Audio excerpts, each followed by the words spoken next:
Contento, la verdad es que siempre dándole gracias a Dios por un día más y estoy a la orden para lo que necesiten. A ver, Eric, bueno, bienvenido a La Polémica. Queremos empezar como a desglosar, ¿no?, la actualidad de la selección. Es que ahí se metió alguien por ahí. Son cosas que pasan en vivo, Eric. Ya viste el gelengue que aquí se maneja, ¿no? Siempre y cuando se la pasen bien. Sí, para hacerte sentir en casa. Bueno, ya lo decíamos, empiezan las eliminatorias, se comienza con pie derecho ante Honduras. ¿Qué te parece si empezamos a desglosar ese partido en el cual pudo haber sido mayor la goleada? Hubo muchas oportunidades, 20, no estoy exagerando, por lo menos la que tuvo la selección femenina, para poder concretar esa victoria, muy buena, por cierto. ¿Cuáles son tus apuntes generales de ese primer partido? Pues la verdad yo creo que se dio un paso importante, pero ya quedó extinto y ahorita ya creo que desde hoy empezamos a trabajar con el cuerpo técnico pensando en lo que se viene.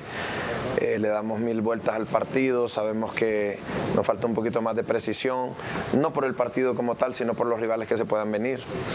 No creo que haya muchísimos problemas con este grupo, pero tenemos que estar pensando en lo que se viene. Sí. No te preparas para la guerra, en la guerra, sino antes. Por lo consiguiente, estamos tratando de periodizar bien el camino para que el mapa de ruta se dé, poniendo chequecitos en las cosas que hicieron falta, pero creo que fuera de lo que teníamos que demostrar como locales, hicimos valer el estadio, pesó, la gente se comportó de una manera espectacular, el resultado estuvo a favor. Creo que por mucho es uno de los dos rivales más ríspidos del grupo, por lo consiguiente el paso fue seguro, tal vez no el paso que yo quería, pero quizá yo a veces me paso exigente, pero no conozco otra manera de ser, así que a fin de cuentas se logró. ¿Pero por qué te queda esa sensación de que pudieron haber logrado más? Lo que pasa de que hay un par de cosas que la gente a veces no entiende. Si la pelota pega en el poste es porque no le pegaste para adentro. Si te la saca el portero, para eso está. Dicen, te salvó el portero. Yo no creo en eso. Yo creo que para eso está, ¿no? Para que te salve. O sea, al final, si le estás pegando al poste, cuando tenés 7.32 por 2.44, hay mucho espacio para meterla. Hay que meterla. ¿Por qué? Porque el rival se va a arreciar. Y puede que no te queden 19 oportunidades, sino 4. Entonces eso, pero fuera de eso yo creo que las muchachas se comportaron a la altura. Sí. Tú ves a la selección femenina y entendés a lo que juega, hay un modelo de juego, que creo que al final de cuentas es lo más importante, el empezar a tener una identidad, el empezar a construir el fútbol alrededor de una razón, de una manera. La selección no se mete atrás, propone, estamos en casa, es lo que teníamos que hacer y creo que tenemos que aprender a proponer afuera también. Hay mucho que trabajar, apenas tenemos 5 años trabajando esto, se oye mucho pero no lo es contra selecciones del área que tienen 25 o 30 años de hacerlo. El crecimiento ha sido exponencial, es cierto, y hay que tratar de mantenerlo de esa manera, ¿no? Para que podamos alcanzar y recuperar todo el tiempo que se perdió. Y no hablo del tiempo que se perdió dentro de mi gestión, sino el tiempo que se perdió de la gestión anterior, cuando los demás habían empezado a ciencificar el fútbol, nosotros acabamos recién de hacerlo. Ahora, Eric, bienvenido y gracias por tomar a bien el estar acá con nosotros, compartir de tu tiempo. Me quedo con el tema crecimiento, quiero tomarme de esa palabra, de crecimiento. Te quiero preguntar, ya inició el camino, ¿has visto ese crecimiento implementado en la cancha ante Honduras? Y si crees que ese crecimiento te va a alcanzar, primero pensemos en el grupo, ¿te va a alcanzar para este grupo y liderarlo, que sería sin duda alguna la mejor muestra de que sí ese crecimiento ha sido mucho más positivo? Digamos que estaría faltándole el respeto un poquito a mis colegas y a los equipos, pero digamos que estamos tomándonos un fresquito por ahí. Yo creo que sí va a alcanzar. Tiene que alcanzar. Creo que Trinidad y Tobago, al ser el cabeza de grupo, todo el mundo lo posiciona en un lugar que tal vez todavía creo que no tiene, después de estudiarlo bastante. Creo que el partido que va a dictar qué es lo que va a pasar con nuestro último partido, redundando, hablando del rival del que estamos hablando, va a ser el partido Honduras-Trinidad y Tobago. Claro. Trinidad y Tobago, cuando nosotros estemos recibiendo a Barbados, ellos van a estar de visita en Honduras. Honduras creo que fue un rival muy ríspido, que se tuvo que ver obligado a ensuciar el partido un poco, si no hubiera sido más complicado el tiempo efectivo que el partido nosotros le estábamos dando. Entonces al final no los culpo. pero sí creo que fue un rival ríspido que sabe replegar, era lógico, Honduras vino a hacer lo que esperábamos, nunca pensé que Honduras iba a venir a proponer, se metió en una línea de 5 más un interior, era lo que tenía que hacer, no alcanzó por la verticalidad. La selección femenina de El Salvador regularmente ha entendido que la zona de finalización se debe transformar en una zona de pateo. Eso es muy bueno. No puedes seguir asociándote en la zona de finalización, por algo tiene ese nombre. Pero yo creo que sí va a alcanzar, yo creo que debe de alcanzar, las muchachas lo están haciendo para que alcance. Trinidad y Tobago va a ser una plaza complicadísima, pueden ser las 10 de la noche y siguen haciendo 38, 40 grados, hay una humedad altísima, se prevé un poquito de lluvia, no sé ni cómo en ese mes, pero así está. Pues estudiamos todos los parámetros que tienen que haber con respecto al entorno para tratar de sacarle ventaja a todo. Tiene que alcanzar y por eso es que me preocupa el no meter goles, porque si alcanza, ¿qué viene? Lo que viene es más ríspido, es más complicado, es más ponderizado. Por lo consiguiente, por eso a veces me pongo, hablábamos fuera de cámaras con el profe un poquito el tema de mira, las niñas lo hicieron muy bien, porque no te gustó. Pues no me gustó por eso, porque estoy pensando en ya en el mundial, en incluso. el futuro, ¿no? Nunca hemos prometido ir a este mundial. Sería totalmente irresponsable hacerlo. Creo que parte de la aceptación que la gente tiene conmigo es porque no les miento, no me gusta mentirles. Creo que les puedo ofrecer lo que tácitamente podemos entregar y creo que estamos más para el repechaje que para una clasificación directa, pero creo que a 5 años de estar trabajando en la segunda confederación del mundo, que es otra cosa que tal vez la gente no sabe, en femenino, CONCACAF después de UEFA es la más importante, tiene campeones mundiales, campeones olímpicos. Es suficiente por el momento, no para mí, pero sí creo que la gente debería sentirse muy contenta de que ya tienen dos cosas que ver, ¿no? Ya tienen fútbol masculino y también fútbol femenino, entonces yo creo que hay que parar de compararlo y empezar a apreciarlo un poquito más. Roberto. Sí, yo quisiera... Perdón, Dani. Roberto, después tú. Quisiera preguntarte, ¿no? De repente has tirado un montón de conceptos que han adaptado tus jugadoras, ¿no? ¿Cuánto te costó a vos, ¿no? Inculcar esos conceptos hacia ellas? ¿Fue difícil? ¿Fue fácil? Yo creo que dirigir fútbol femenino es más difícil que dirigir fútbol masculino por mucho. Por temas técnicos, por temas de comprensión de juego, por uso de espacios de manera racional, por muchas cosas. Pero todo pasa por la verdadera psicología deportiva, que es la credibilidad. Si el jugador no te cree, no va. Entonces yo creo que dentro de lo que pasó fue que la jugadora tuvo ese colchón afectivo hacia tu servidor y el sentido de pertenencia necesario para quererlo quizá más que yo, y empezó a generar credibilidad en la manera y en el modelo. Y eso es lo que ha hecho que el grupo sea muy unido, porque el objetivo está pareado, ¿no? Pero lógicamente al darte cuenta que tenías una liga un poquito escueta, pues nos dimos cuenta ya la tarea directa de sacar, ojo, no estoy culpando a la liga, el tema liquidez en El Salvador en liga femenina es complicadísimo, se lo entiendo a los presidentes, pero claro que los exhorto a invertir cada vez más, pero tiene que ir despacio. Creo que esa fue una de las cosas más importantes, el mejorar el día a día de las jugadoras, pero el desarrollar una metodología de absorción diferente. Paramos de quejarnos de que solo teníamos 3, 4, 5 días y empezamos a hacer algo al respecto. Y la jugadora, con la apertura mental que siempre han tenido, fue importante, pero también tengo que decirte que el tema de que la selección femenina un 95% sea profesional, no solo futbolísticamente, sino académicamente, hace que las cosas y los temas cognitivos sean mejores. Dani. Eric, hay un don de gentes, una simpatía, un notar que se están divirtiendo en la misma instancia que están jugando y que el juego que están practicando les hace bien y que se sienten contentas de poder identificar los colores nacionales, que de pronto es tan parecido y levanta cariño como la selección de playa también en su momento. Eso es creado, es criado, nace de ellas, porque es lindo verla jugar. Es muy, pero muy lindo cuando van con la sonrisa viendo cómo asistir a la compañera para que entre con un remate, por ejemplo. Me gusta mucho. Sí, yo creo que la jugadora entendió la necesidad que había de comportarse a la altura para la gente. A la jugadora le gusta llenar la retina de la gente, pero fuera de eso tiene un objetivo claro. Vamos contando de a menos, no nos creemos nada que no seamos. Seguimos entendiendo que no hemos ganado nada todavía, por ahí un par de medallitas que ya están extintas, y que tenemos que ir para el futuro, y que a medida vayamos progresando vamos a ser un rival más estudiado, un rival a vencer. Por lo consiguiente vamos a tener muchos más problemas dentro de la cancha, y el mejorar nuestras capacidades día a día es realmente algo que ellas todo el tiempo tienen claro.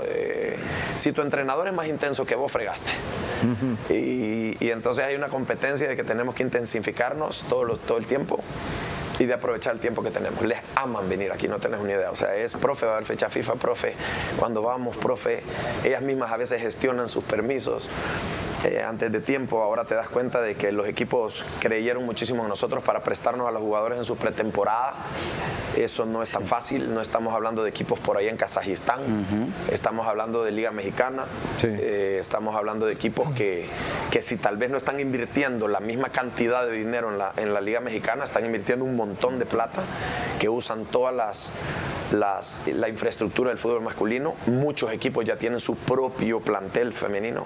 Entonces la verdad es que va construyendo el tema, y ellas quieren crecer mucho, y es un equipo muy joven. Si te das cuenta, es un equipo que está para los 2 mundiales. Eric, ¿cómo estás? Bienvenido, gracias. Estábamos hablando afuera, era muy interesante siempre hablar con vos. La exigencia que yo te decía, se la castigás mucho cuando decíamos que había ganado muy bien el partido. Pero vamos por otra cosa.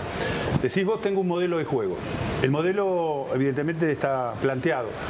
Cuando perdés, ¿podés cambiar el modelo? Si pierdo, voy a cambiar el modelo para poder empatar. Sigo con el mismo modelo, lo mantengo hasta qué tiempo, y creo que tenés muy buenas jugadoras que son receptivas, y eso te viene muy bien. Por eso vos hablabas del modelo. ¿Es uno o lo tenés dos dentro del juego? Eso es lo que quiero preguntar. Es adaptativo. Ahí está. Es completamente adaptativo en base al momento del juego y en base al resultado. La lectura y la comprensión del mismo hace que la jugadora sepa en qué momento lo cambiamos. Te das cuenta que tratamos como cuerpo técnico de no hacer cambios posicionales, nos sectorizamos mucho. Si te das cuenta, si algo no está ocurriendo y todavía la jugadora es la jugadora adecuada para el momento de juego, lo que hacemos es switcharla, por ejemplo. O, por ejemplo, mucha gente me pregunta por qué Victoria Mesa de lateral, por la voluminización que me da. No me interesaba por el estilo de juego que Victoria estuviera en la media y estuviera saltando la línea de Victoria. A mí me interesa que la pelota pase por las jugadoras importantes. Claro.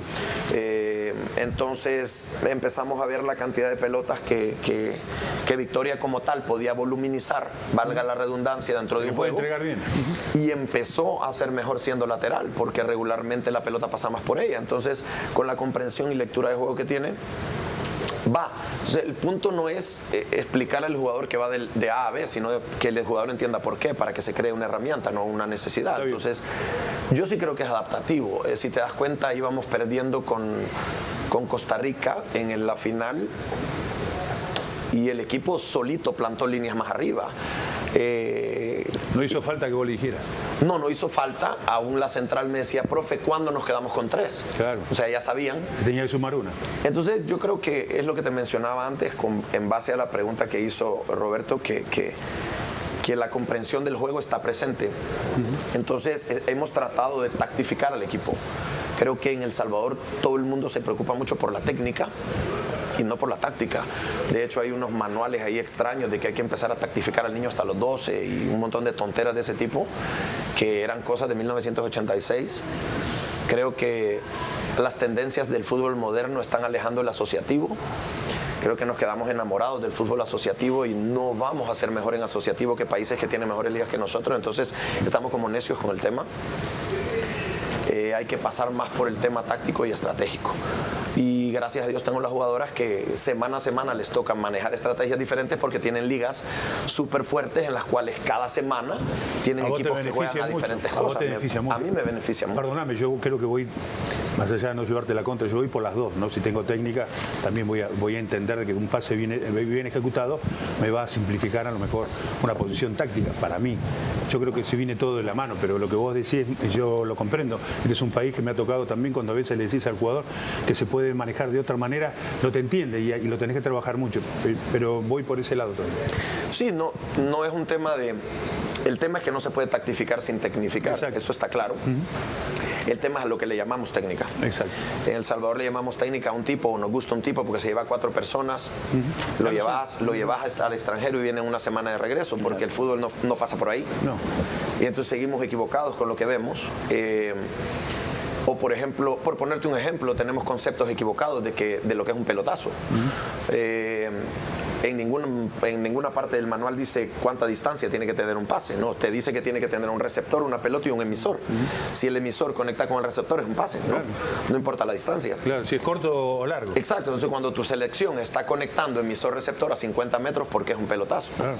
Si puede saltar líneas rápido, o sea, ¿por qué necesitas 50 toques para llegar al área? Si puedes llegar con 2, llegar, lo importante es llegar, ¿no? De verdad. Pisar el área rival, jugar lejos de tu marco. Entonces yo voy en la técnica, para mí eso es técnica, no en sí el usar los perfiles adecuados o girar o eso, ya no estoy en selecciones menores. Para mí eso es para selecciones menores. La selección mayor tecnifica girando bien, haciendo controles orientados, pisando el área en el momento adecuado, usando los espacios de manera ¿Ya racional. pasaste ese álbum? ¿Ya pasaste ese álbum? Yo creo que sí, ya lo pasamos, porque si te das cuenta tenemos un equipo técnicamente muy bueno, o sea, técnicamente bueno. Tenés una Daniel que, por Dios, o sea, es muy exquisita. Tenés una Brenda Serén que con carga, teniendo un biotipo corto, siempre se queda con la pelota, la aguanta. Tenés una Victoria Mesa que salta 42 centímetros, es una locura. Una salvadoreña saltando 42 centímetros. Y así en general. Entonces, no te paras tanto a tecnificar y empezás a tactificar porque es lo que más hace falta. Ya ves, Robert, para que no le sigas diciendo a Tony Roque pelotazo. Te digo lo mismo ahora, Eric. No, yo sé que... Le mando yo. No peleen. Le digo yo, hoy, un mensaje para Bundio. Ese mensaje es clarito para Bundio. Pero elegante. Sí, no, muy bien. Te iba a preguntar que vos, desde que te sentaste, hiciste mucho hincapié en las ligas en las que juegan y la importancia que tiene CONCACAF. ¿Cómo te lleva el tema de la Liga Nacional, que los partidos pueden terminar 11-0 y se terminan en el entretiempo, o hay partidos que ni se juegan, o algunos terminan 14-1 y juegan 2 o 3 equipos? En su momento era Santa Tecla, hoy es Alianza. Después Alianza ha ido a competir internacionalmente y se ha quejado también de que no tiene la competencia nacional como para poder estar fuerte en lo internacional. ¿Cómo como técnico de la selección te genera inquietud? ¿Lo planteaste? ¿Tenés pensado plantearlo? Te puedo decir cuando me preocupé. Sí. Hubo un cisma, hubo un corte de cuando yo me preocupé, y fue cuando me di cuenta que la selección estaba nutriendo a la liga, no la liga estaba nutriendo a la selección. Entonces ahí en ese momento inmediatamente dije yo, alto, aquí algo está mal. No podemos seguir así. O sea, empezamos nosotros a conseguir jugadoras menores y todos los equipos... Entonces dije yo, es al revés. Yo necesito hacer esto. Y al darme cuenta que no se podía... Yo creo que el reconocer la falencia es una de las partes más importantes de un seleccionador. Pues no soy entrenador ni director técnico, soy seleccionador. Y ser seleccionador es diferente. A veces nos confundimos. Entonces... como te mencionaba antes, es bien complicado para mí decirle a un presidente que a veces le cuesta pagar la planilla del fútbol masculino que le invierta más al femenino. Yo sé que es muy fácil pedírselo, pero es bien difícil. Yo creo que esto va a tener que ir muy despacio, con buena letra, con buenos pasos. Creo que la nueva administración ya tiene pensado el hecho de darle a la liga un poquito más lo que se necesita. Creo que tiene que empezar por dignificarse. Y me tengo convencido que donde más problemas hay deben de haber mejores entrenadores, aunque te toque gastar dinero en ellos. Siempre he pensado que, y lo he dicho 1000 veces, que si estás usando un martillo y te das en los dedos, la culpa no es del martillo, es tuya. Los he escuchado a ustedes, he escuchado entrenadores, he escuchado la prensa en general, el gremio en general, echarle la culpa a los jugadores y a la liga. Y eso no está bien.